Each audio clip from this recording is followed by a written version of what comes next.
65 years of marriage. That's a lifetime of mornings, arguments, forgiveness, and quiet moments that no one else will ever see. But even after all those years, there are things we wish we'd done differently. If you've been married for decades, or if you're watching your own marriage shift as the years pass, you know this truth: time doesn't heal everything. Some mistakes, left unspoken, become the weight we carry alone.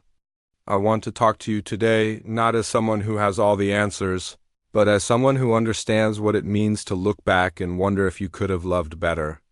You're not alone in that feeling. And it's never too late to make peace with the past or change the path you're on.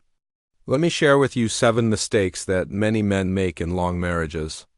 Not to burden you with regret, but to offer you clarity. Because even now, there's still time to heal what's been broken. The first mistake is believing that silence is the same as peace. So many of us were taught that a man's strength is measured by how little he says. We learn to swallow our feelings, to keep things inside, to let the tension pass without a word. And for a while, it works. The house stays quiet. No one fights. But silence isn't peace. It's distance. Over the years, that distance grows until you're sitting in the same room with the woman you married, and you barely know how to talk to her anymore. I once knew a man who went 30 years without telling his wife he was proud of her. He thought she knew. She didn't. When she finally said she felt invisible, he realized his silence hadn't protected anything. It had stolen something precious. If you've been quiet for too long, it's okay to start speaking now. Even a simple, "I see you," can begin to rebuild what silence has worn away. The second mistake is thinking that providing is the same as loving. Many of us spent our lives working. We built careers, paid bills, kept roofs over heads, and we believed deeply that this was how we showed love. But here's the truth that hits hard as we age: no one remembers the overtime. They remember the moments you weren't there, the recitals you missed, the evenings you came home too tired to listen. Providing for your family matters, but presence matters more. There was a man I heard about who worked 2 jobs for 40 years. He retired proud, expecting gratitude. Instead, his wife said, "I wish you'd worked less and held my hand more." That broke him, but it also woke him up. If you spent your life working and now feel distant from the ones you love, know this: it's not too late to sit beside them, to listen, to be there in the small, quiet ways you weren't before. The third mistake is letting pride keep you from apologizing. We were raised in a generation where admitting you were wrong felt like weakness, where saying, "I'm sorry," meant you'd lost something. So we held our ground even when we knew we'd hurt someone, even when the silence after an argument stretched into weeks, months, years. But pride doesn't protect you. It isolates you. I know a man who refused to apologize to his wife after a bitter argument in their 50s. He was certain he was right. 20 years later, on her deathbed, she told him she'd forgiven him long ago and only wished he'd let himself be vulnerable with her. He's carried that weight ever since. An apology isn't weakness. It's courage. It says, "I love you more than I love being right." If there's something you need to say it now. Don't let pride steal the time you have left. The fourth mistake is assuming she doesn't need affection anymore. After decades together, it's easy to believe the romance has run its course. That she doesn't need to hear, "I love you," or feel your hand in hers. That those things were for younger people. But affection isn't about age. It's about connection. And after all these years, she still needs to know you choose her. A man once told me that in his 70s, he started holding his wife's hand again during their evening walks. Something he hadn't done in 30 years. She cried the first time. She said she thought he'd stopped seeing her as a woman. That small gesture brought them closer than they'd been in decades. You don't need grand gestures. A touch on her shoulder. A compliment. Sitting close on the couch. These things still matter. They always will.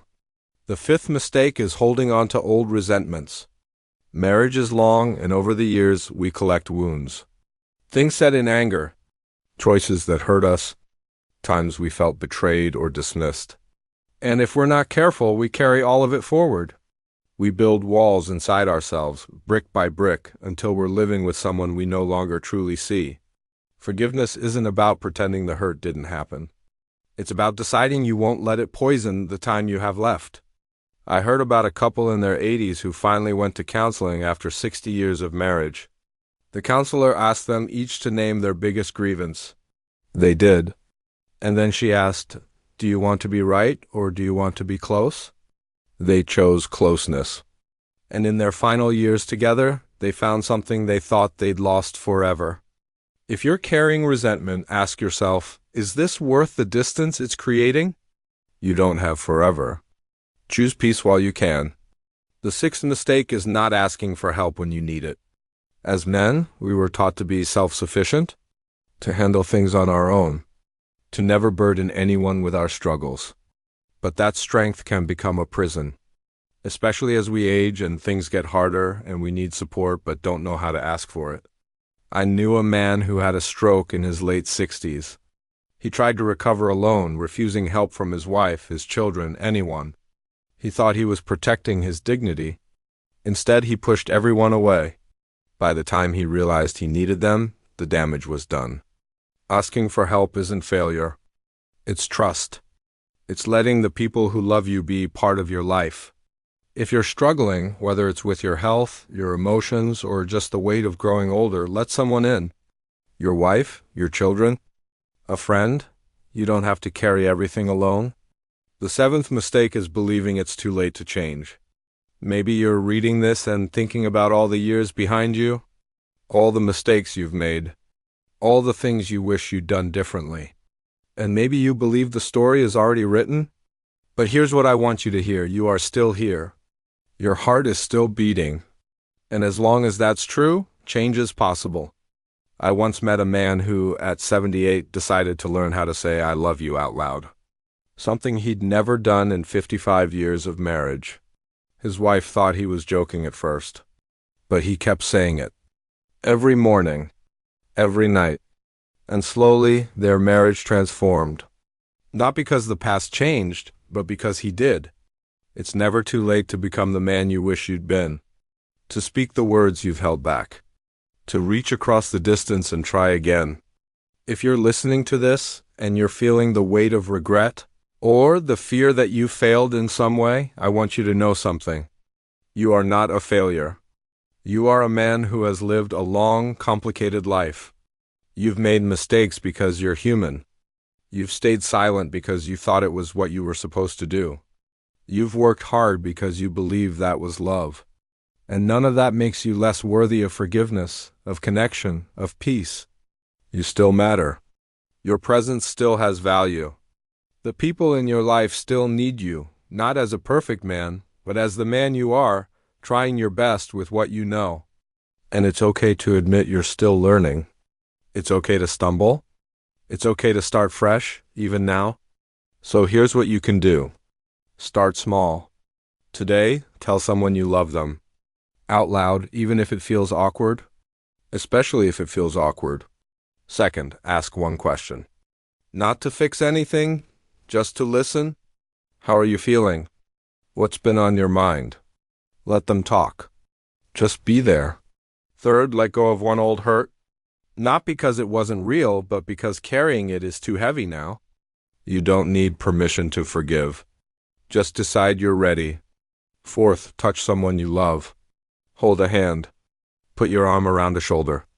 Sit close. Physical connection matters more than you think. And fifth, give yourself permission to be imperfect. You don't have to be the man you think you should have been. You just have to be honest about who you are now. You've lived 60, 70, maybe 80 years or more. You've seen marriages rise and fall. You've weathered storms that would have broken younger men. And you're still here. That means something. It means you have strength, even if you don't always feel it. It means you have wisdom, even if you doubt yourself. And it means there's still time. Time to heal. Time to love better. Time to make peace with the life you've lived and the man you've become. Marriage isn't about perfection. It never was. It's about two imperfect people choosing each other. Day after day, year after year, through all the mess and beauty life brings. And even if you stumbled, even if there are things you regret, you can still choose love today. You can still reach out. You can still try. You are not fading. You are becoming wiser, softer, and more deeply human. And that is enough. If this message brought you comfort, consider joining our community. You are not alone. Thanks for watching.